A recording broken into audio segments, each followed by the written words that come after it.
that memory is very important as it relates to storytelling. How we tell our stories is also the language that we use to tell our stories. Some of us do not get over our stories, so we tell our stories as victims. Some of us tell our stories as warriors, and so people see us as resilient and overcomers.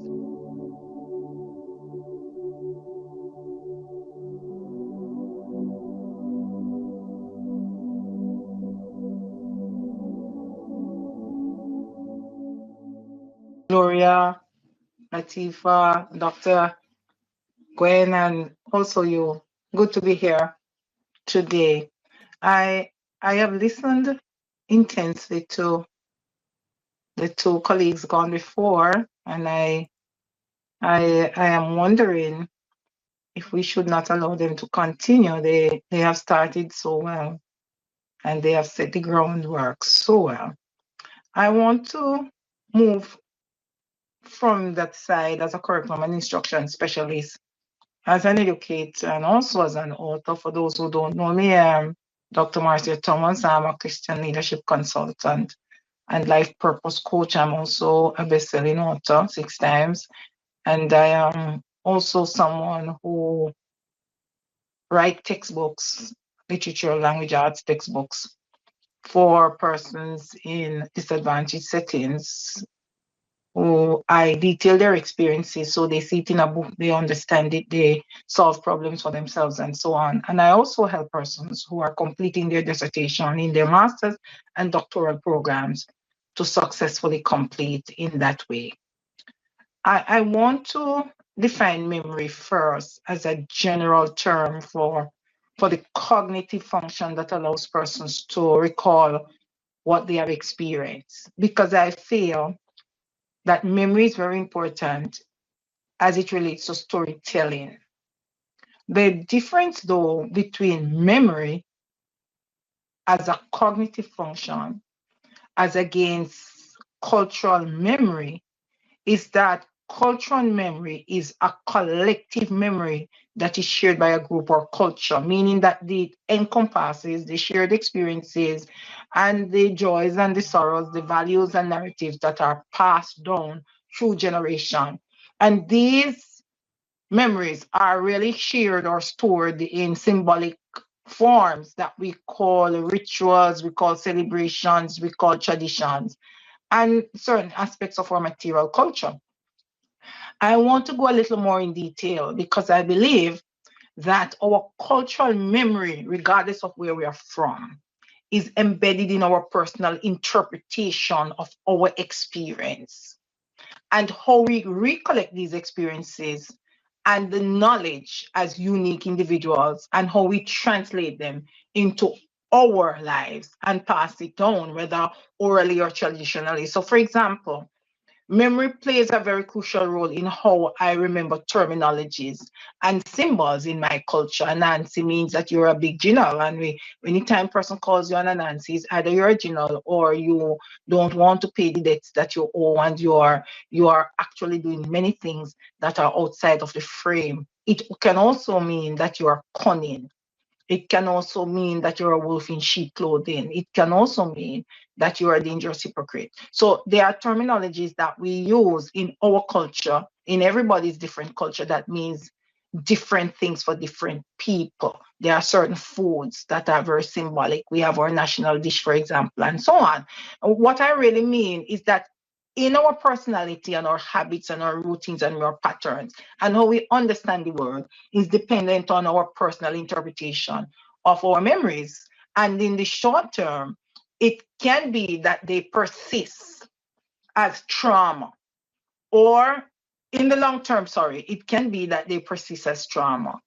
In the short term, it can be that they persist as occurrences that we say is the reason why we believe or act a certain way.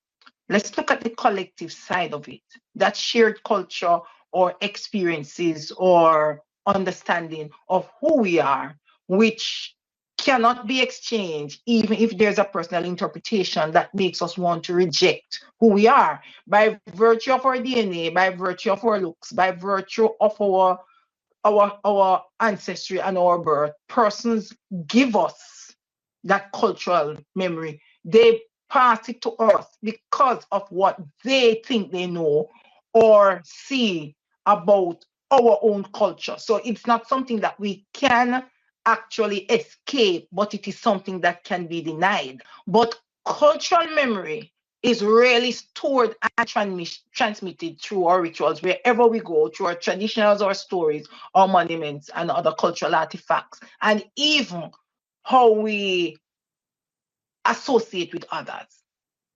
And it is very persistent because it shapes our understanding of ourselves. And it also brands the history, and it also carries on a legacy. So, in that way, it is very dynamic.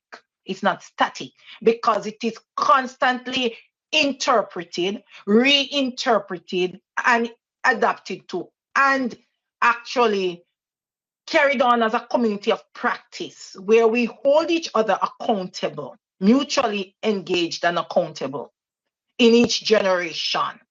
Some persons manage to transmit it very well, and others carried a blurred image of it. But it always involves sanitizing our memories, putting it out in the open for external validation, for observation, for confirmation, for understanding, for knowledge. Through our tangible aspects and our processes, I believe that it is carried forward in three ways. And this is my personal belief. Persons can agree or disagree, but I have proven it enough.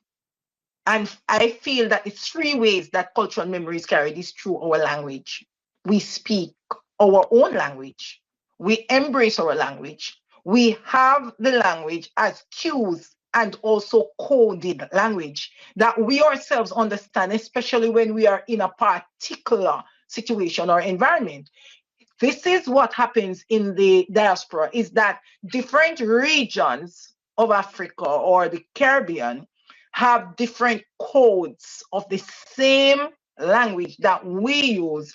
And we have our private interpretations that mean something because of our individual experience or how we have coded it to suit our personal experience or family. And so the one word which means something generally can now become something very memorable and an artifact that is sacred and divine in our entire culture as well as in the immediate family or environment or memory of a particular group that makes up the extent.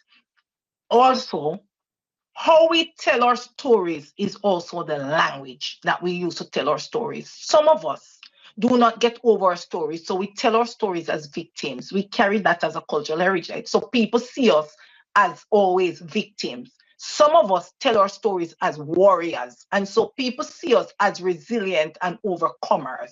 Some of us tell our story with so much humor that persons laugh with us, and we tell it with so much emotion or pain, depending on how we are culturally touched or impacted. And so, as we tell our story, we embrace and integrate the emotions of others, as well as shed our own emotions and our own light.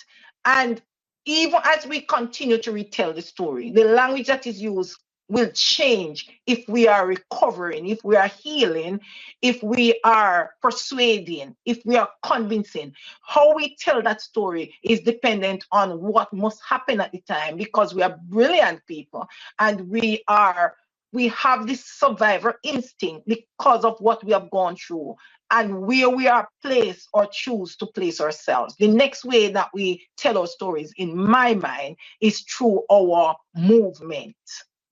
And movement include our celebrations, the things we celebrate